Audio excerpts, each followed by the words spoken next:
So let's take a look at some of the AI stories that you missed because there were actually a lot that happened in the past few days. And I got to be honest, there are actually a lot of robot stories, and it seems like the humanoid robot space is heating up quite a bit. One of the first interesting stories is that Sanctuary AI receives a new investment from BDC Capital and NBC, bringing the total investment to date over $140 million.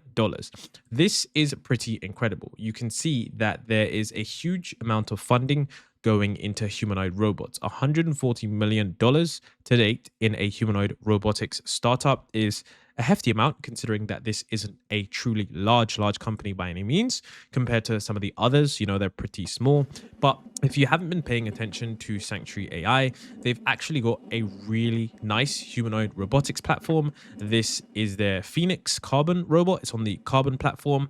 And I think that, since we're going to have a very interesting future with regards to how humanoid robots are deployed and used in the future with regards to the elderly, in care, and in factories, I think it's really intriguing to see more and more investment go into companies like this. Because one of the things that you might not know is that what you're currently seeing on screen right now is actually fully autonomous. And most people don't know that. So you can see the robot is really smooth and fluid. And I think it's actually genuinely one of the most fluid robots that I've ever seen. Like, this is something that is truly incredible because I remember the first time I was watching the Sanctuary AI robotics demo, they actually showcased stuff that were autonomous. And I genuinely believed that it was completely teleoperated because you couldn't tell the difference. So this kind of footage shows you that, once we do have robots that are able to move this quickly and this fluidly by themselves to do a range of different tasks, I think the world is going to look radically different. In more humanoid robotics news, you can see Figure and BMW Group's Spartanburg plant is actually moving towards real world use cases. So you can see right here that this is a fully autonomous, end to end. It's AI driven vision model, and it's got neural networks for all across. So you can see that this is 100% autonomous. You can see right here also that this is, AI driven manipulation. So the reason that I think that this is so crazy is because in January 2024, they announced a commercial agreement with BMW manufacturing. And this is truly impressive because navigation is purely happening from object training in simulation. So you can see right here that for those of you who thought that, maybe humanoid robots are going to take a longer time to get not acclimatized, but to get, put into real world use cases, one of the places that I do know that humanoid robots are going to be is they're going to be in factories first. Like, you won't see them working in stores, doing your groceries and stuff like that. Although we do have those checkout robots, I guess, if you want to call them that. But what we will see is we will see humanoid robots actually be used in car factories, because the work here, you do, need repetitive stuff, and the repetitive stuff that you need to do, it's somewhat precise in a really strange way that a robot that, learns, based on its neural network, whatever policy it chooses to do, it's going to be able to do that a lot more effectively than, potentially some humans could. Because of course there are things like, the danger aspect. Sometimes you're dealing with extremely sharp materials, extremely hazardous materials. You've got all of these different factors. So once these robots do get a lot smarter and you can train them to be a lot more efficient, I wouldn't be surprised that if we do see these humanoid robots there being used for, whatever tasks that they might be. So this, of course, right now in its current phase is not something that, small companies can even dream about. These humanoid robots are extremely expensive. And of course, they cost a whopping amount of capital and labor to produce, considering all of the technical details that go into, producing a robot like this. But I think stuff like this does show us that we are actually in the future. I mean, if we actually truly take a look at exactly what is going on here, you can see that we have a robot that has learned how to place these things on this, machine or whatever it is, and it's able to, pick and place it. And it's able to do bimanual picking, which is really cool. It's able to grab two with two hands, and then it's able to place them, solely just learned from simulation. So I think this is going to be really intriguing to see how these things move forward, because we know that not only have Figure been doing this, but also we did see Tesla experimenting with their Optimus humanoid robot platform. They actually also did it really, really well as well. So I'm wondering if this is going to be the future of factories. Now, as the future of factories continues to go on, what you guys need to know is because these factories are getting increasingly more robotic. The future is not human made. The future is going to be just completely automated. And I'm going to show you guys why. So there was this tweet that was going viral, and it basically talks about how Amazon now has over 750,000 robots deployed, and each robot packer at a warehouse can literally replace 24 workers. Packers cost 1 million each day, which only take 2 years to recoup the cost. So this was something that was going very, very viral. This is something that, I was speaking about in my post AGI economics community. We were actually talking about the economics of Amazon and why it's such an interesting company with regards to the innovations it's doing.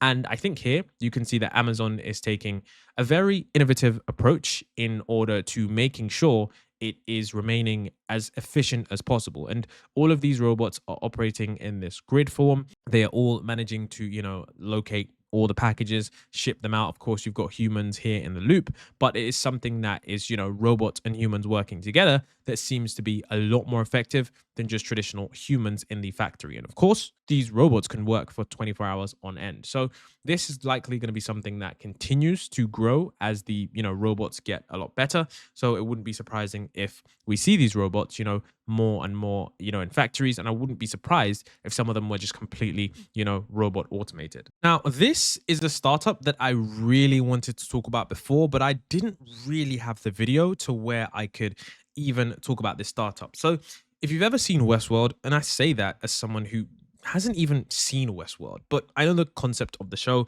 so I know kind of what they do. But essentially, this is clone robotics, and this is so incredible because what they're doing is building arguably the most human-like robotics ever. Now, their website is under construction. They've been essentially just building in stealth for quite some time, but this is one that I've been, really trying to pay attention to because they seem to be taking an approach that nobody else is taking in regards to humanoid robotics. Now, I'm going to show you guys some of their demos because this animation, whilst yes, it is, truly outstanding, it doesn't show you exactly how well their robots are. So what you can see right here, and I'm going to go over some of their tweets because they've basically been showcasing demo videos.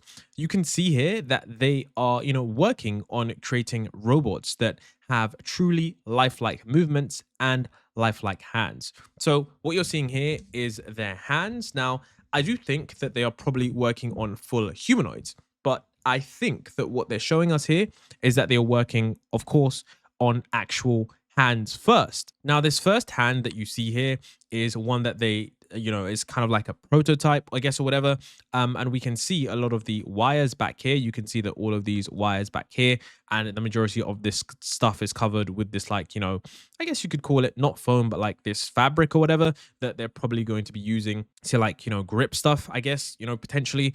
Or maybe that's just the base material of the robot. But when I first saw this, it was truly impressive because it's the first robot that didn't actually look like a robot. Now, you can see some of their, newer tweets here. You can see about, the ultimate tool user. This is one that I retweeted recently. You can see this is their, humanoid hand. A lot of the different, applications that they're going after show us that a lot of the ways that they're looking to implement this kind of, maybe it's just going to be a hand humanoid, platform.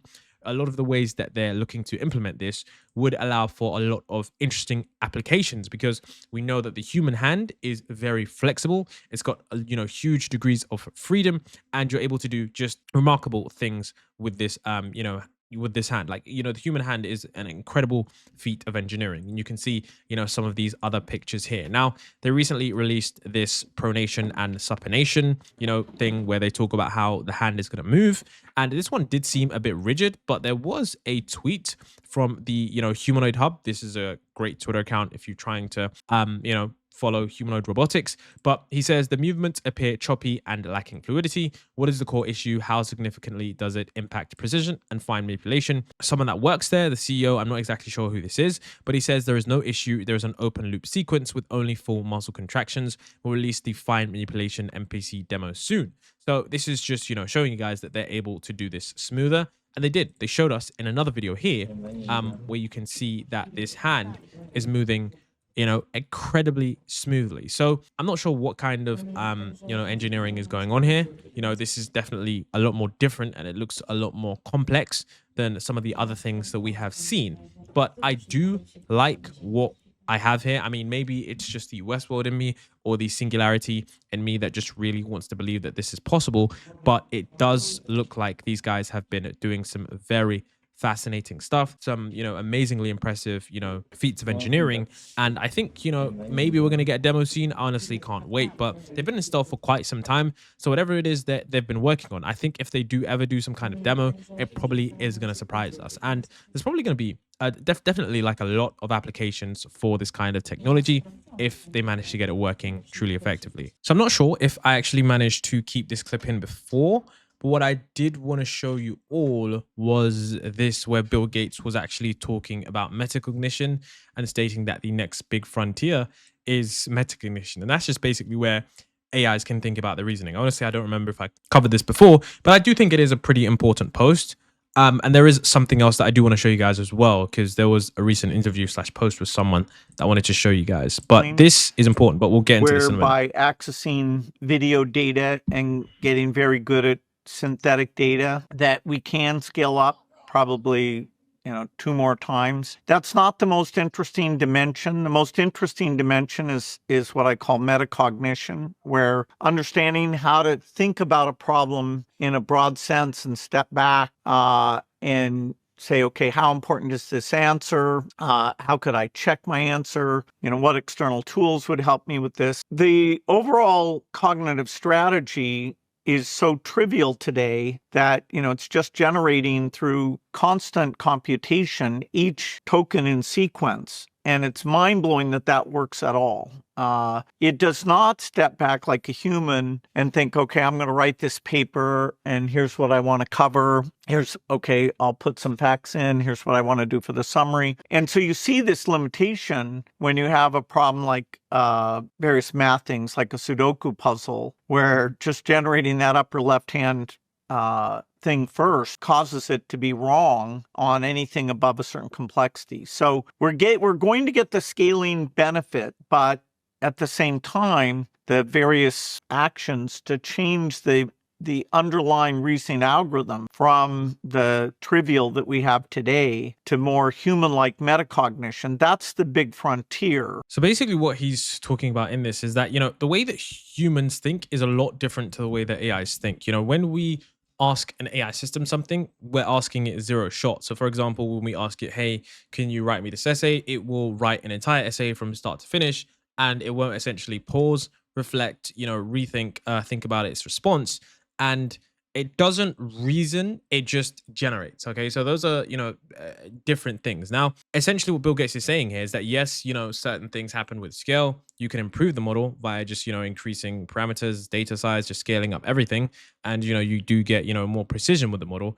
But what you need to also do is you need to add in an architecture which is quite similar to neurosymbolic AI, in the sense that you take advantage of the different aspects of what makes humans good at, just general decision making and, being able to truly understand the world. So it's basically thinking about how, you can invent new architectures and new ways for these systems to think, into that they get a lot more effective at what they do, because currently the methods of reasoning are extraordinarily limited. And I think that's just something that's, really important. So this is basically what he's talking about. And I think it's important. I think it really is important, because like if we just keep thinking, oh, okay, just scale, we're not really tackling the problem. But I did say to this that it is very likely that companies like OpenAI and Google are actually working on these things, because I've seen a ton of open research papers, and they seem pretty promising already, with ways to be able to increased reasoning capabilities. If you didn't check out my recent Q-Star video, I covered videos on how AI systems are going to be thinking in more, I guess you could say smarter ways that allow them to, think a lot more intelligently as a human would. And here you can see, state-of-the-art LLMs are 4 to 6 orders of magnitude less efficient than the human brain. A dramatically better architecture is needed to get to AGI. So he says you just need more data and more scale. The data will keep the thing getting better. But of course, we're hitting the limit where we've used all the data on the internet or in the world or whatever. So what do you think the odds are that the wall exists versus us just finding a way because we're humans and this is our way to find through? And I think that this is where the true, like, insane gains are going to be made because, like, think about it like this. If you remember what AlphaGo was, like how good it was when it was trained on humans, everyone was like, oh yeah, that's pretty crazy. But when it got really crazy, like when it actually went insane, was when it used an algorithm that was trained on itself, and it just used, I guess you could say, kind of like a new architecture that wasn't just fundamentally focused on human data. When it was just trained on synthetic data, that was when it just got superhuman. So I think now that humans are then going to move towards this area where we're like, look, we've maxed out the data, we've maxed out the scale, this is the limit. That's when things are going to get really, really crazy. Whilst, yes, there might be like a, not pause, but some kind of period where there aren't major breakthroughs, at least on the external. I think they're definitely going to be made on the internal. So he says the reason he's doing that is because state-of-the-art LLMs are about 4 orders of magnitude less efficient than your brain. If you think about the basic input as energy and the basic output as computation, your brain is 10,000 times more efficient than a state-of-the-art LLM. Now, Andrej Karpathy has had the same observation, but he thinks that it's 6 orders of magnitude. So one way or another, these models are dramatically less efficient than the brain, which is, of course, I previously said that, robots, just like require so much energy, electricity, whilst humans can literally eat like a packet of Doritos and be fine for the entire day. Technically speaking, of course, you still need some actual nutrients, but you know what I'm trying to say? Like humans, the output ratio is just insane. And so the reason that's important is that nature has shown us that a better architecture exists. And I have to imagine long before we get to anything that is universally agreed upon as AGI, we're going to end up with a dramatically better architecture that's going to be far more energy efficient. And it's not going to come out of just optimizing transformers. And it's probably not just going to come by putting some planning and reasoning on top. It's probably going to be some different base architecture. And at some point, I'm sure somebody will figure out what that is. So I do think that this is going to happen now. And I do think that this entire scale up is a little bit different because previously there was, of course, an AI race. But I think with OpenAI now, what's kind of happened is you've had that situation where, this company has, ignited the fuel. And now there's so many different, people working on this stuff. There's so many, more investors in the space. There's a lot more eyes on the space. So it's like, this has just accelerated the development even further because when you have, an entire ecosystem of everyone sharing work, that's fine. But when you have people competing against one another and you've got, financial incentives, it's really, really going to be a lot more, intense with as to how many breakthroughs are going to be, had. So this is something that I think is, remarkable when we actually think about the future of AI. So that brings me to this part of the video where you can see that there is actually going to be a Gemini update. So apparently the Gemini update that was scheduled for the 6th of June 2024 has been delayed to June the 18th, which means we could be getting some very important updates from the Google team. Now, this brings me to an important point where I'm talking about Gemini, because one of the things that Gemini actually did update with was the ability to create images. However, if you do type this prompt in, or any image prompt, for example, you'll see that you get a response stating that I'm sorry, I just can't create images yet. However, this is where today's sponsor comes in because you actually need to use them. You actually need a VPN. So the sponsor of today's video is actually NordVPN, but I'm going to show you why you actually need to use them if you want to access advanced AI features. So what I'm going to do is I'm now actually going to switch my location to America, and you're about to see something crazy. So now that I've taken a quick flight to New York, we're going to go ahead and see this prompt again. Let's see what Gemini says when I say, can you create an image of a dog now that I've applied the VPN? Would you look at that? NordVPN allows me to actually access advanced AI features that I literally otherwise wouldn't be able to. And this is why today's sponsor of the video, NordVPN, is offering you guys a really cool exclusive deal to the channel. NordVPN actually allows you to instantly switch your location to anywhere on the planet, and it's something that is really useful if you want to be able to securely access different locations and of course access AI features that just simply aren't available in your region yet due to whatever restrictions there might be. Now, one of the coolest things about this offer is that every purchase of the 2-year NordVPN plan will actually receive 4 months bonus on top.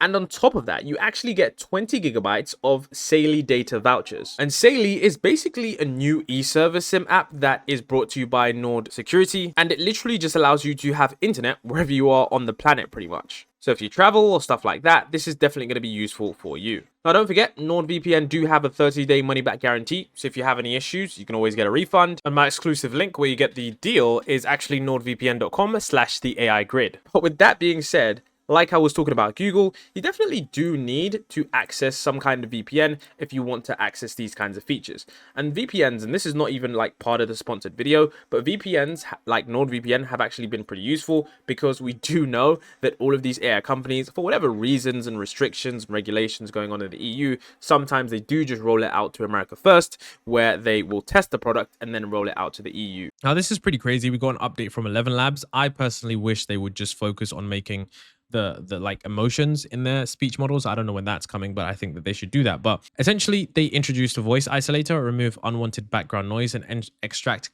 crystal clear dialogue from any audio to make your next podcast or interview sound like it was recorded in the studio. You can actually try this free. Need to remove background noise from your video? Use our new voice isolator model for crystal clear audio every time.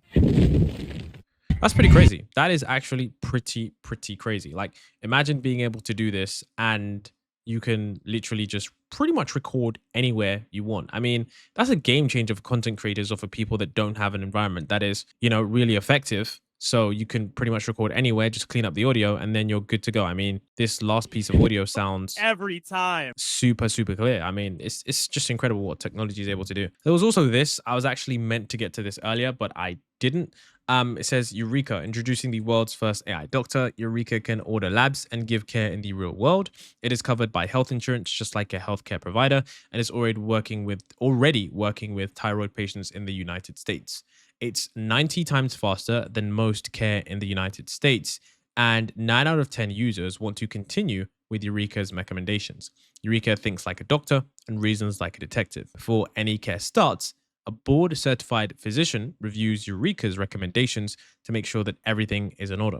And Eureka currently specializes in endocrine conditions like thyroid and diabetes. So you can see right here, this is the video in which they discuss how this system works and how effective it is. I'm Sina, and I'm excited to introduce you to Eureka. Eureka is the world's first AI doctor that can order labs and deliver care in the real world. Let me show you Eureka in action.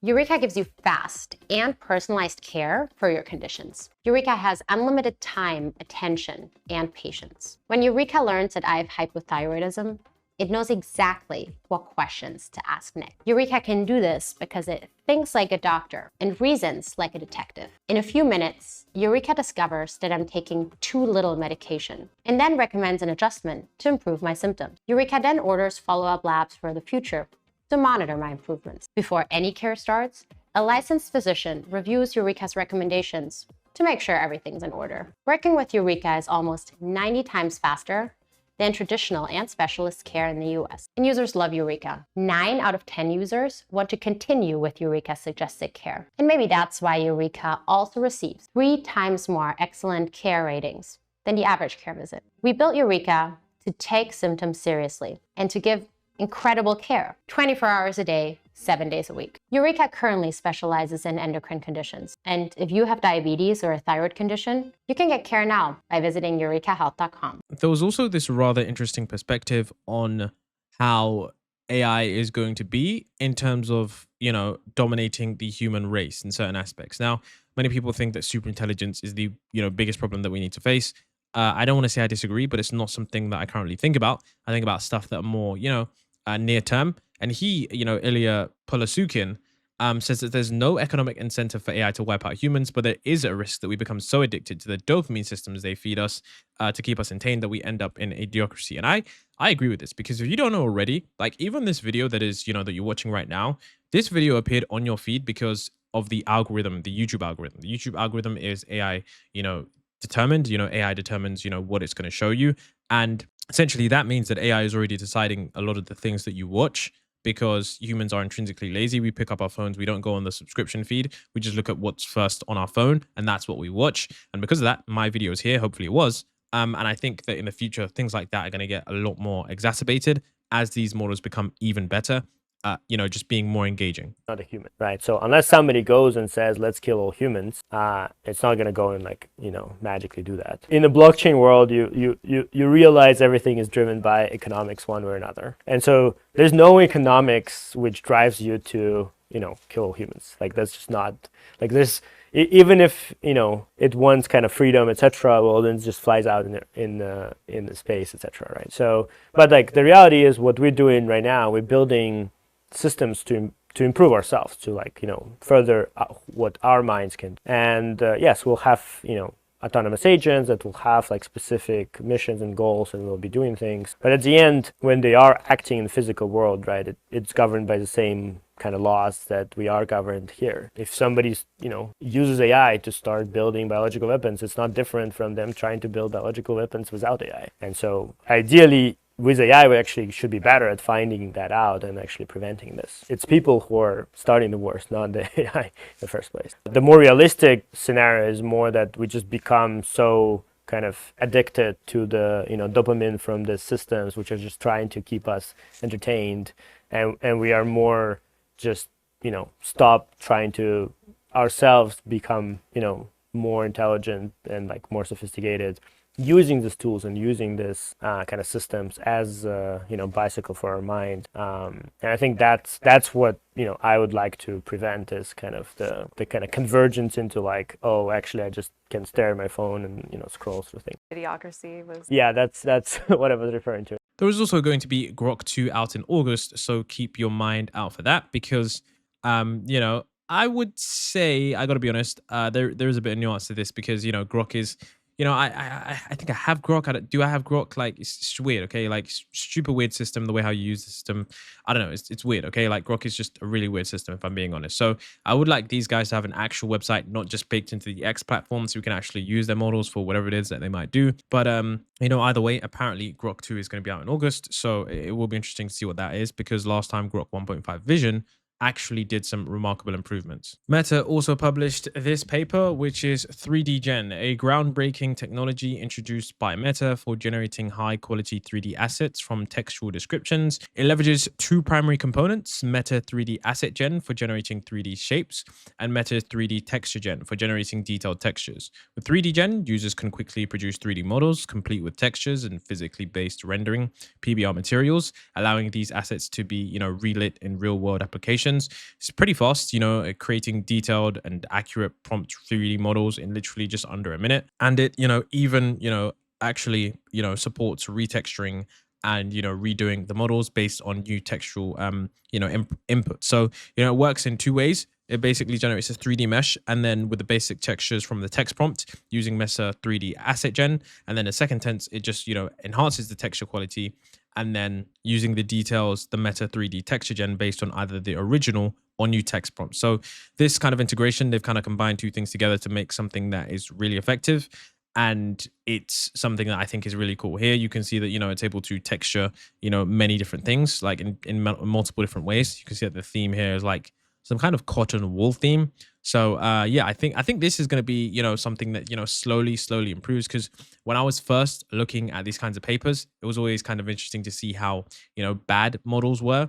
And every year we're literally seeing, small improvements on how 3D models are being generated, just simply based on textual prompts. So this is going to be something that I think, once it's integrated into the 3D world, it's going to be something that's remarkably effective for, just many different use cases. And lastly, but not leastly, once again, we've got some information about AI agents taking a much longer time than you think, because they essentially require, just a lot more precision. And that's probably only going to happen with scale. And that's something that we saw Mustafa Suleiman say, because essentially, these AI agents do require a lot more, accuracy if we want them to chain a lot of different actions over a long period of time. If you want an agent to act in the world, usually that acting requires you to, engage in a series of actions, right? You talk to a chatbot, it only answers, and maybe there's a little follow-up. But with agents, you might need to take a bunch of actions, see what happens in the world or with a human, and then take more actions. And so you need to do a long sequence of things.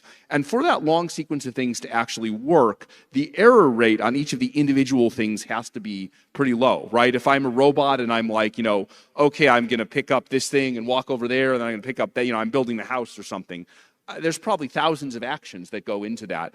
And so all of this is to say the models need to get more reliable because the individual steps need to have very low error rates.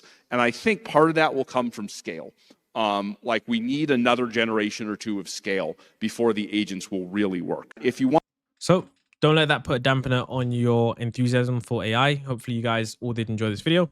Hopefully you guys do have a great weekend as well. And I'll see you guys in the next video.